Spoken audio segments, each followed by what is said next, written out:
Right. So basically,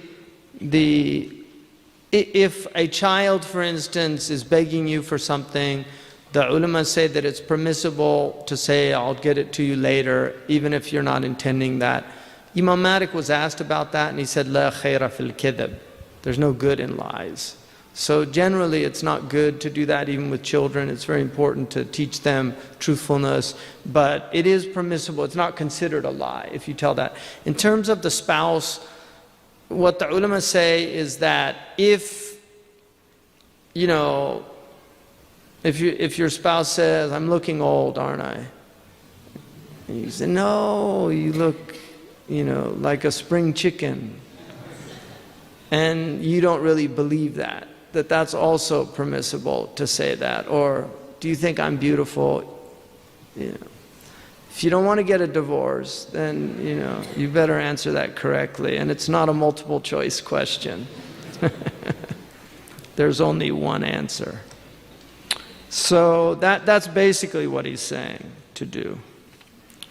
And then he says, but you can't basically butter somebody up and flatter them with false words in order to get something. The I love you man syndrome, So you want something from the person, you basically start telling them how wonderful they are and how much you like them. And by the way, can I borrow your car or something like that? So, and people do that too.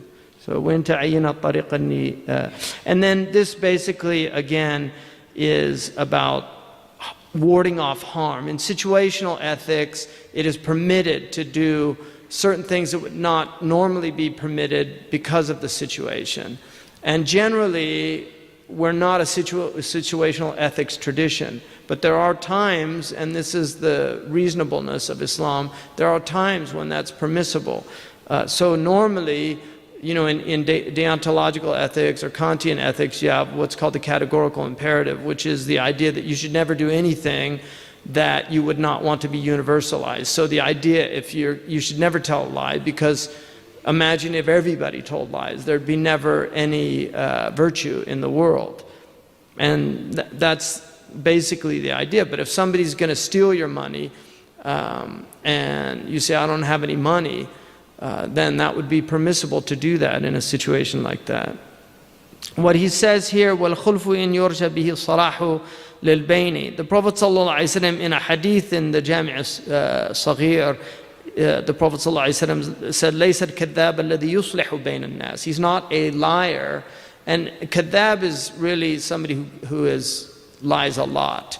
But he wouldn't be put down as a liar. Because the idea, the Prophet ﷺ said that, إِنَّ الْكَذِبْ يُؤَدِّي إِلَى الْفُجُورِ, that lying leads to fujur, and fujur leads to the fire.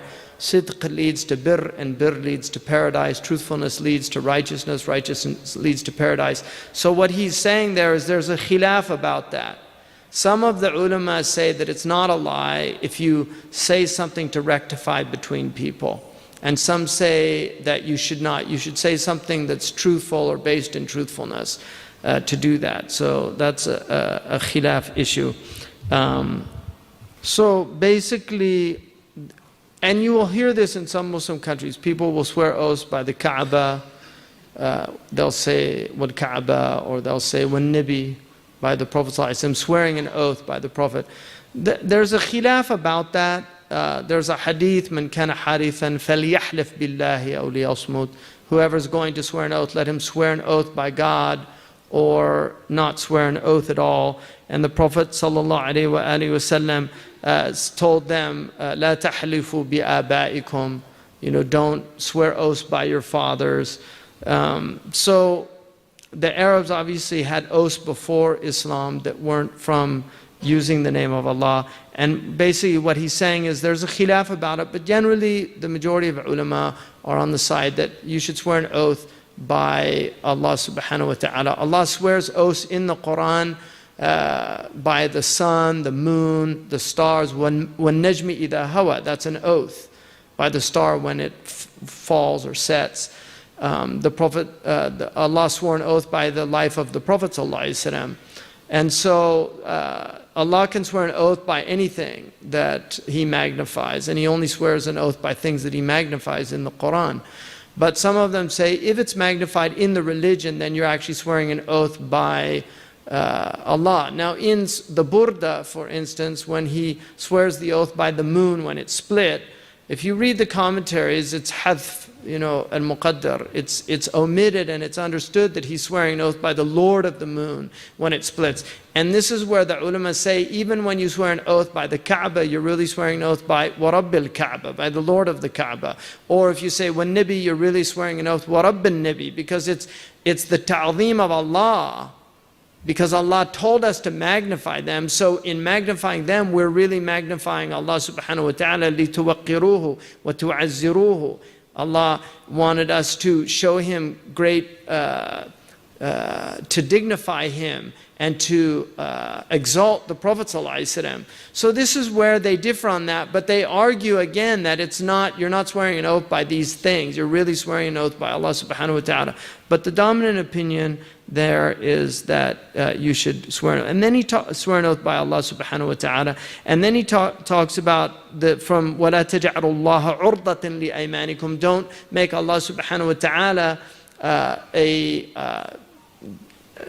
don't use Allah subhanahu wa ta'ala just to swear oaths. So you should not use the name of Allah subhanahu wa ta'ala in a frivolous manner. You shouldn't use it in a lackadaisical manner. In fact, some of the Salaf did not even like to say the name if they weren't in a state of wudu, if they weren't doing dhikr Allah. So they would say like Juzita khayran instead of Jazakallahu khayran, just to avoid the name of Allah subhanahu wa ta'ala. Sahaba used to put rocks, some of them rocks in their mouth when they would go to relieve themselves, because they were so accustomed to doing dhikr and they were worried about saying Allah's name in an inappropriate place. So they exalted and magnified the name of Allah subhanahu wa ta'ala. And this is why traditionally even the Muslims said Allahu Azza wa Jalla or Allah Ta'ala. They would always use that. The same with the Prophet sallallahu alaihi wasallam, that his name should not be mentioned without an epithet. To say simply Muhammad or Muhammad said, or especially the later ulama. I think the earlier ulama, because they had so much ta'zeem in their hearts for the Prophet ﷺ, and the Sahaba did use Muhammad like that. But Allah subhanahu wa ta'ala told us not to call him like we call each other. So the Prophet ﷺ, and people won't call their own teachers by their first name. They'll say Ustaz so-and-so, or Sheikh so-and-so, or Doctor so-and-so. And so the Prophet ﷺ should be more so. And even it's makruh also to call your father or your mother by their name. You should call them Abi or Ummi or Mom or Dad. It's actually considered makruh to call them by their first name if you're their child.